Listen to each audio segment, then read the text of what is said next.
Okay, today I'm going to be going over the difference between the primary and secondary assessment. These are going to be the assessments that you will use on the patient to help treat the patient and to figure out what best fits their needs. So the primary assessment, this is going to be the assessment when you open the door, right? Before you touch the patient. Like I said earlier, that these will all be different from patient to patient. You're not going to do the exact same thing on every single patient. You're going to do something very similar in a similar order or fashion. So the primary assessment, this is when you walk in, all right? And these are some of the things that you'll do, look for, and say before you even touch the patient. And then after that's done, you'll do the secondary assessment. This includes a physical assessment, right? So vital signs, evaluating the patient themselves using different techniques, getting vitals, stuff like that. So let's get into what an initial or a primary assessment is. So primary assessment, like I said, you walk in and you're going to start off with an initial evaluation, right? You're going to get the patient's age and appearance. You're going to look around the room, see what you see. General impression of the patient, whether they feel stable or not. You see anything right off the bat that is alarming to you, like their skin color, obvious wounds, or anything like that. And then stability of the patient is going to be part of that. You're going to look and figure out if this patient is stable or unstable. You're going to assess any life-threatening injuries. You're going to assess their level of consciousness. Are they alert to, are they alert, or are they alert to verbal, pain, or unresponsive at AVPU? Check their airway and remove obstructions if need be.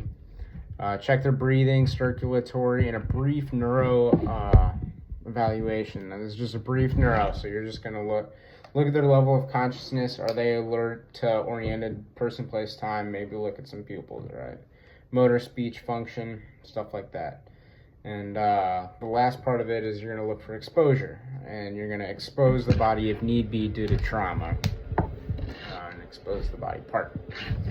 So the next is the secondary assessment. So you've done your first assessment, you've assessed the patient, they're alert, not alert, urgent, non-urgent, whatever it may be. But the secondary assessment, like I said, is when you get down and you start, actually doing things with the patient.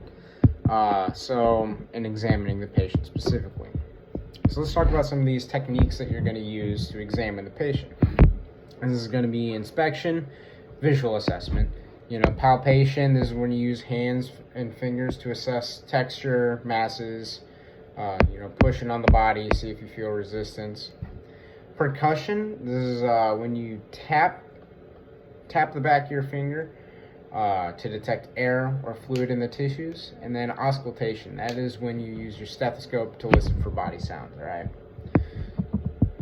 So some of these examination equipment, like I said, stethoscope, used for, check out your heart and listen to lung sounds, everything like that. The ophthalmoscope, that is to look into the eye structure. Otoscope, that is used for the ear, and a blood pressure cuff, that is used to get blood pressure. All right, so when you start off your physical examination, you're going to look at their mental status, look at their appearance, speech, thoughts, and memory. Ask some questions. Are they alert and oriented?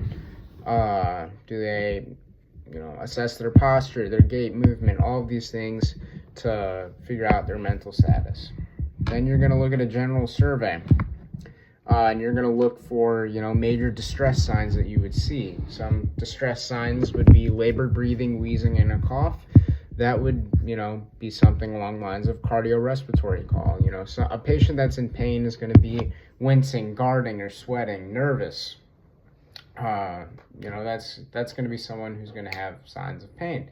And anxiety, restlessness, fidgeting, clammy, wet hands.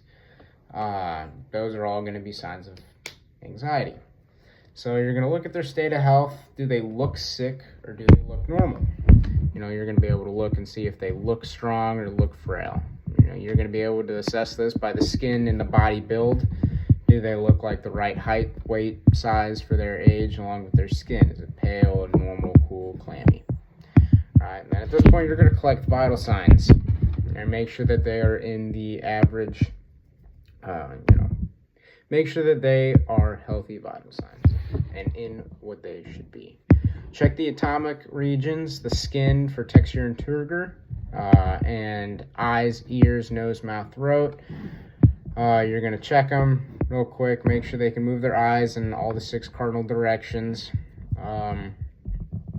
Check their chest for deformities like funnel chest, pigeon chest, or kyphosis, and scoliosis. That's not in the chest, that's in the spine. You will check that as well. You're going to check all these things using palpation, percussion, and auscultation. And to check the heart, one of the bigger things, you would use 12 lead, or look at their lung sounds, look at their heart sounds. If they're muffled, they might be obese, have a lung disease, or have, tamponade, which is not good. You might hear a pleural friction rub. All of these things, they're not going to be too helpful, with the exception of the tamponade, but the pericardial sounds, not going to be too helpful for us. Really, it's just going to help when we drop the patient off to let them know.